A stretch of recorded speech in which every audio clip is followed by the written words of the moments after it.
Waba uzi ko ngiye kugusiga hano?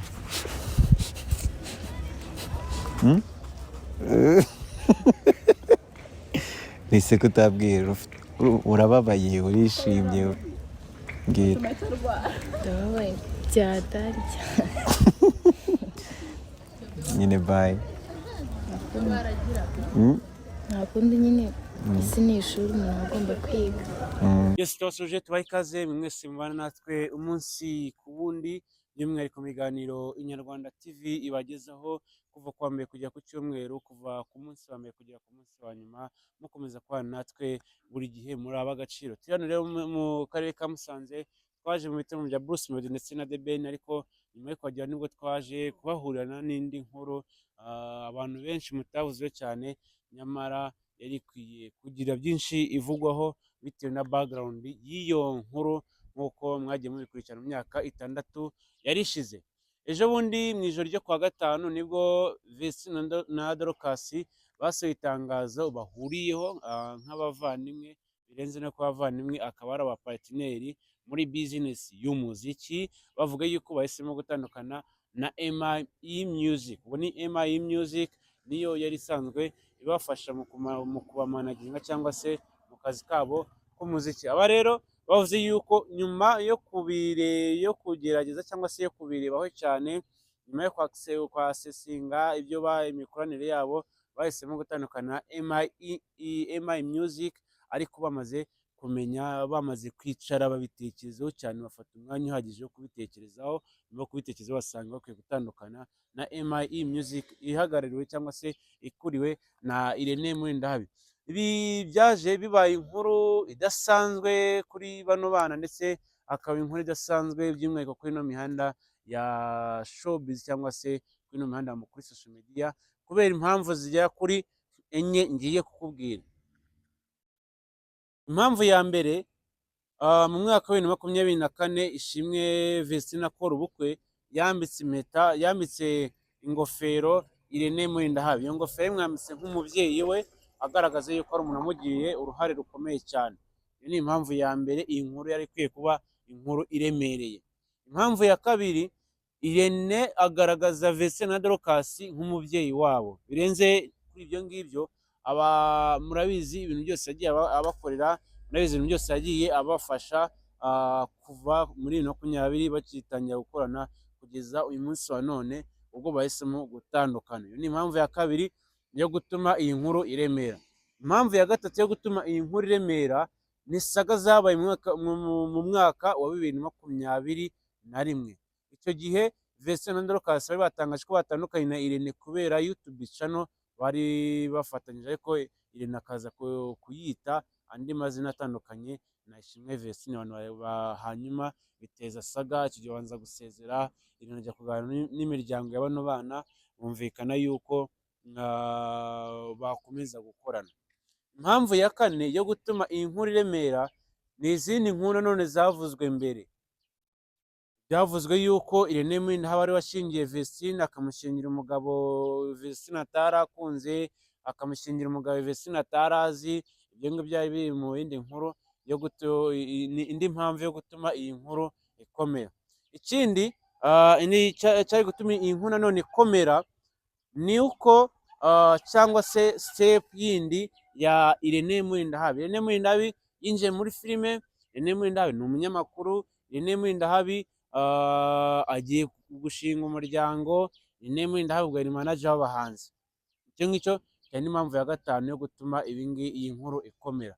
Sasa noneho ndagira ngo twinjire kuri iyi nkuru gatoya, nze mbabwiye noneho ibindi mutari mwarabashije kumenya cyangwa se ibindi mutari muzi mbere y'iyi nkuru cyangwa se na nyuma y'iyi nkuru. Mwabonye yuko bakimara gusezera, Irene Murindahabi yahise afata channel ni Instagram account ya Vestine na Dorcas, ayihindurira amazina ayita MIE Chopper, akaba ari kimwe mu biganiro ajya akora. Hanyuma ibyari biriho byose bya Vestine na Dorcas arasiba. Kuri Irene Murindahabi account ye ya Instagram yagiyeho asiba post yagiye apostinga mu bihe bitandukanye, apostinga abantu bakobwa. By'umwihariko bari baherutse kugira anniversaire mu minsi yashize, yari bapostiye baheruka kugira anniversaire, yari bapostinze, ariko ubu ngubu yakuyeho amaposti yabo. Iyo ni ikindi kintu cya kabiri cyabayeho nyuma y'uko batandukanye, ikindi kintu cyabaye ni uko Irene Murindahabi bari bavuze yuko ngo yakoze unfollow kuri bano bakobwa, ariko ntabwo ari byo, aracyafollowinga aba bakobwa bari batangiye kuzana izo nkuru. Ntabwo bari bakoze double check kugira ngo barebe niba ese Irene acyabafollowinga cyangwa se ntabwo abafollowinga. Amakuru rero namenye ejo ku munsi w'ejo ni uko iyi baruwa cyangwa se ibaruwa yo gusezera yanditswe Vestine na Dorcas bombi bari mu gihugu cya Canada. Dorcas yamaze kujya mu gihugu cya Canada, yafashe indege mu ijoro ryo kuwa kane hafi kuwa gatanu gutyo, agiye muri Canada asanze mukuru we wabyariyeyo, akaba yaramaze amezi agera kuri 7 kubera yuko yagiye mu mwaka ushize bari bari mu bitaramo bizenguruka Canada tour, agumayo. Nyuma yo kugumayo yari atwite, aza gukomeza kubayo mu kwa gatatu mu kwa kane gutyo nibwo yaje kwibaruka. Ariko ikindi kintu cyo kuza kugarukaho, nubwo wenda ubwo bari barasezeranyije abanyakanada yuko kubera ko bageze mu bice bikeya bazasiba bagakora mu bindi bice, ubwo ngubwo abanyakanada barire bihanagure. Irene Murindahabi ntabwo akigarukanye na Vestine na Dorcas muri Canada, kuko amasezerano y'imikoranire bari bafitanye yarangiye, basezeye, buri wese acukwe n'undi acukwe. Ikintu cyabayeho rero noneho ni iki? Murabizi saga yabaye cyane mu kwa 12 ni ya Vestine gutandukana n'umugabo we Idrissa Ouedraogo. Yabipostinze ubwo yarasigaye muri Canada. Ba Irene Murindahabi bari bageze mu Bwongereza, barimo barava muri Canada ko banyuze bavuye Canada baca mu Bwongereza, bava mu Bwongereza baza mu Rwanda. Icyo gihe rero nibwo Vestine yatunguranye apostinga amagambo agaragaza yuko yicuza ko yarabanye na Idrissa Ouedraogo. Bitari ibyo ngibyo, avuga yuko atazongera gukoreshwa cyangwa se atazongera gupfa kwizera abagabo. Icyo gihe abantu baravuga ati nka Irene Murindahabi uzi izi shops cyangwa se imihanda ukuntu imeze, ntabwo ari umuntu agakwiye kwemerera Vestine gupostinga biriya bintu kugira ngo mu rwego rwo kwirinda ko abantu bamwota cyane, ko Vestine nubwo ari umubyeyi ariko aracyari mutoya. Ni umubyeyi ukiri mutoya, asoje kwiga ejo bundi, imihanda ntabwo ayizi, ntabwo baramubaga cyane ngo bamushyire ku gikarango bamukarage. Urumva hari ibintu Irene yari akwiye kumurebereramo, akaba yamubuza, akaba yamuganiriza.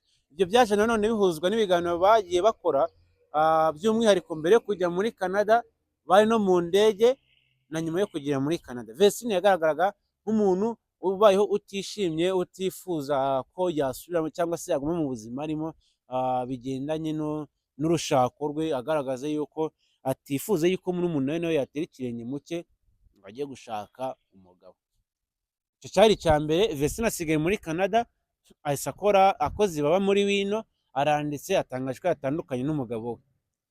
Dorcas nawe akigera muri Canada bakojeje ikaramu muri wino, baranditse bavuze ko batandukanye na Irene. Aho ngaho ugahita ushaka ukuntu wasa nk'ubihuza. Ese kubera iki iyo bageze muri Canada cyangwa se batandukanye na Irene ariko basa nkaho babohotse bakavuga ikibari ku mutima?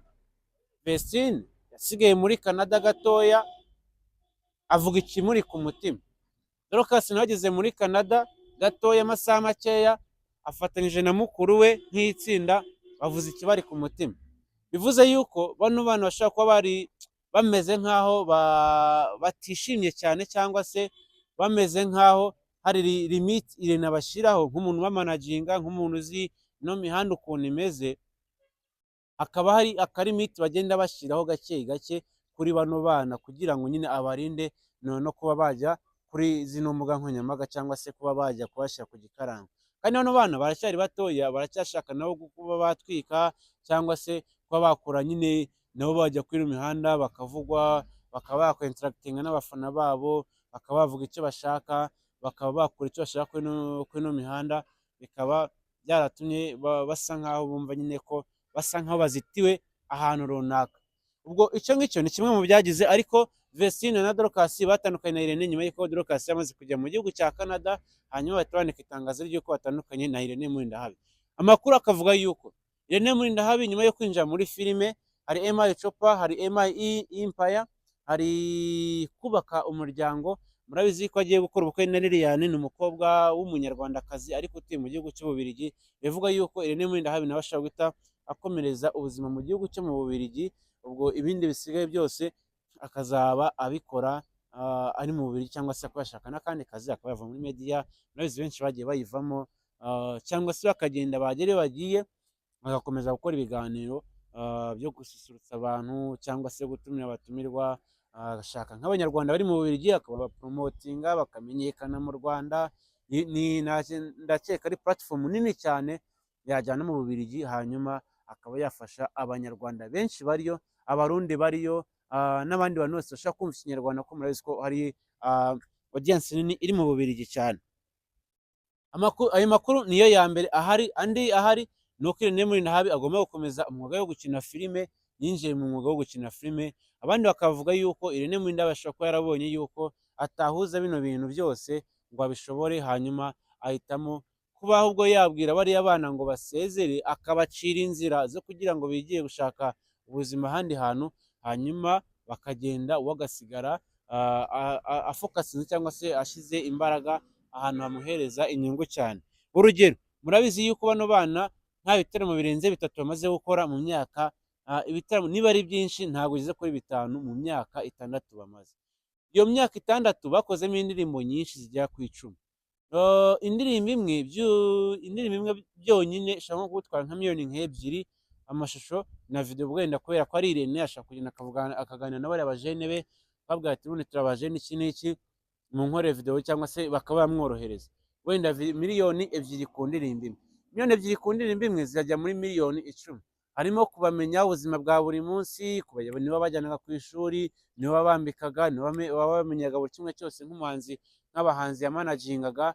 Ubwo rero Irene Murindahabi akaba yarabonaga nta nyungu nini yari yatangiye gukura muri bano bana, akabona bamaze kugira platform nini, yego, ariko kandi nanone we nk'umuntu ugiye gukora umuryango cyangwa se umuntu ugiye kugira izindi nshingano nyinshi, akabona ntabwo yabasha kubihuza cyane ngo bibe byatanga umusaruro ndetse binatangiye kumubyarira inyungu kano kanya. Kandi akabona uburyo yubatse ibintu bye cyangwa se uburyo yabubatse, ntabwo ari ba bantu ho guhita aza noneho ngo ahite akushumura ashyire ku mihanda, buri wese nyine yatangiye abagireho ijambo, cyangwa se bose batangiye tumubone ngo aho umwe yagiye ahangaha undi yagiye ahangaha.